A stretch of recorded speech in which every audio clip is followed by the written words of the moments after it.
अनुराग जी, बहुत बहुत धन्यवाद रिपब्लिक मीडिया नेटवर्क से बात करने के लिए। आपका स्वागत। हमारा स्वागत है अनुराग जी, लेकिन इलेक्शन अब बिल्कुल शुरू हो चुका है। प्रधानमंत्री मोदी, आप सब जितने भी बड़े नेता हैं, सब जमीन पर मतलब उतर चुके हैं। आपके लिए ये कोई नई चीज़ नहीं है। हालांकि जब आप आपके प्रतिद्वंद्वियों से जब हम बात करते हैं, जब आपके जो ऑपोजिशन लीडर्स हैं, they still say that you are the next generation of the BJP, you still, but जब कोई देखता है तो आप 4 बार के सांसद हैं, 5वीं बार आप इलेक्शन लड़ने जा रहे हैं, तो ये कोई नई चीज़ नहीं है आपके लिए अब। लेकिन चुनाव बहुत बदले। कैसे अनुराग? टेक्नोलॉजी बदल गई, मीडिया का रोल बदल गया, न्यू मीडिया की भूमिका आ गई। एक समय था जब 1990 में इलेक्ट्रॉनिक मीडिया आया जी, तो टेलीविजन ने कहीं ना कहीं प्रिंट को एक चुनौती दी, एक नया तरीका आया। लेकिन अभी पिछले 10-15 वर्षों में आपने देखा होगा कहीं ना कहीं न्यू मीडिया की एक बहुत बड़ी भूमिका हो गई। और आज इस प्रोग्राम में भी देखने को मिल रहा है आपका सेटअप कुछ अलग दिख रहा है, चेंज हो रहा है। तो थोड़ा चेंज हो गया। तो यही बदलाव है, मेरे पिछले चुनाव में ये नहीं था। तो न्यू मीडिया की एक अपनी ताकत बन गई है और उस प्लेटफॉर्म्स का भी लोग उपयोग कर रहे हैं। और मैं आज भारतीय जनता पार्टी के जो हमारे साइबर योद्धा हैं, हमारे सोशल मीडिया के कार्यकर्ता हैं, आईटी सेल के कार्यकर्ता हैं, पार्टी के कार्यकर्ता हैं, मैं उन सबको कहता हूं आप मोदी बने। मोदी यानी master of digital information. Modi, अच्छा MODI, master of digital information. MODI, master of digital information. आपने नई डेफिनेशन इसलिए क्योंकि न्यू मीडिया को नई डेफिनेशन मोदी जी ने दी है। एक्स पे उनके अगर आप फॉलोअर देखेंगे 96.3 मिलियन, बहुत बड़ा एक तरफा है। ये अपने में देखता है उनकी लोकप्रियता हर प्लेटफॉर्म पे कितनी ज्यादा, मिलियंस ऑफ व्यूअर्स है। और केवल ऑनलाइन ही नहीं, ऑफलाइन भी है। तो दुनिया भर में सर्वाधिक लोकप्रिय नेता के रूप में नरेंद्र मोदी जी हैं। तो एक और तो चुनाव में हमारी बड़ी ताकत मोदी जी की लोकप्रियता, मोदी जी का काम, और कहीं ना कहीं 10 वर्षों में हमने जो कहा वो किया। पारदर्शिता से सरकार चलाई, ईमानदारी से सरकार चलाई, भ्रष्टाचार मुक्त शासन दिया और कहा था ना खाएंगे ना खाने देंगे। और भ्रष्टाचारियों के खिलाफ स्वतंत्र जांच एजेंसियों ने कार्रवाई भी की है। आऊंगा, इस पे भी आऊंगा, अभी इस पे बहुत आपके ऊपर लगता है। लेकिन आपने कहा न्यू मीडिया, मीडिया से शुरू करता हूँ। विपक्ष कहता है सोशल मीडिया, आपने जो कहा masters of digital information, right, आपने मोदी की नई डेफिनेशन दी। लेकिन वो कहते हैं कि भाई आप मिसयूज करते हैं, आप अपनी ताकत का मिसयूज करते हैं, आप अपने डिजिटल, और आप देखते हैं कि किस तरह से विपक्ष कई बार तो आपके ऊपर नहीं, अमित जी के ऊपर नहीं, मोदी जी के ऊपर नहीं, सिर्फ आपके डिजिटल जो आपकी टीम है उसी के ऊपर अटैक करता है कि देखो किस तरह से ये एक नैरेटिव को जानबूझ के प्रेस कर रहे हैं। देखिए, देश की जनता को एक बात मैं याद करवाना चाहता हूं, अगर लोकतंत्र को कुचलने का काम किसी ने किया था तो कांग्रेस पार्टी ने और इंदिरा गांधी जी ने। इमरजेंसी देश पर थोपी तो श्रीमती इंदिरा गांधी जी ने। अगर पत्रकारों को जेल में और प्रेस वालों को आवाज दबाने का काम किया तो इंदिरा गांधी जी ने, कांग्रेस पार्टी ने। देश वो भूला नहीं है और कांग्रेस की राजनीति पर एक बहुत बड़ा धब्बा है ये, जो सारी उम्र जाने वाला नहीं। ये वो कलंक है जो कभी साफ नहीं होगा। दूसरी ओर हम वो हैं जो उस समय भी अभिव्यक्ति की आजादी की बात करते थे, फ्रीडम स्पीच की बात करते थे, फ्रीडम ऑफ प्रेस की बात करते थे, और आज भी उसके लिए खड़े हैं।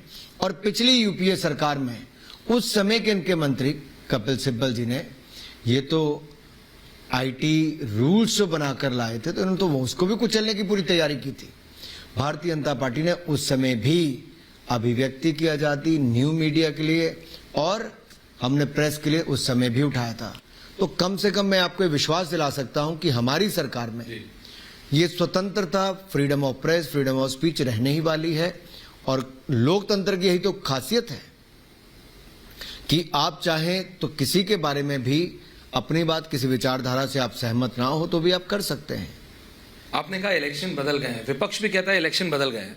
वो कहता है लेकिन इलेक्शन इसलिए बदल गए हैं, वो हर एक इंस्टीट्यूशन के ऊपर, चाहे वो इलेक्शन कमीशन हो, चाहे वो मतलब एजेंसीज हो, एजेंसीज पे आएंगे, लेकिन क्योंकि अभी इलेक्शन की बात हो रही है तो वो इलेक्शन कमीशन के ऊपर भी वो सवाल उठाते हैं। कल मैं देख रहा था पंजाब के राजा वड़िंग, वो कह रहे थे भाई इलेक्शन कमीशन के पास जाने की भी क्या जरूरत है, बीजेपी की डेलीगेशन को बुला लें, भाई सब कुछ उन्हीं का तो है। So what they are trying to say is mister minister that everyone is subservient to you. They are saying that is what has changed in elections, that all of these agencies now work for you, for the BJP, I mean. What could be more unfortunate than this when a party who has been in power for more than 6 decades is leveling these kind of allegations on the constitutional authorities, on these constitutional institutions, which raises a lot of question mark whether they have already accepted the defeat before the election.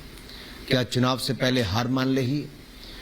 Again they have blamed the EVMs when they win the election. But they've started. Then they're very happy with the election results. Then they say it is because of Rahul Gandhi, and if they lose, it is because of EVM. Now people know this. The opposition alliance, which is the Indie alliance, they don't have a leader, they don't have an ideology, and they are not clean as far as all those leaders on one platform is concerned. Most of them are corrupt. It's an alliance of corrupt people came together on one platform. ये ठगबंधन है, भ्रष्ट लोगों को एक मंच पर आकर केवल चोर चोर मुसेरे भाई एक दूसरे के लिए आवाज उठाई. नहीं, it's an alliance of desperation, ये तो मैं आपकी मानता हूं. जब आप कहते हैं, नहीं, मैं आपको उदाहरण देना चाहता हूं ऐश्वर्या जी इसके ऊपर. क्या अलायंस है आप मुझे बताइए.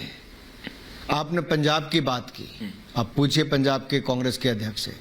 जब भगवंत मान पंजाब के मुख्यमंत्री पंजाब की विधानसभा में पूरी कांग्रेस को एक तरह से आरोप लगा के कहते हैं भ्रष्टाचार है, उनको नंगा करता है और कहते हैं इनके साथ हम गठबंधन नहीं कर सकते, कांग्रेस भ्रष्टाचारी है.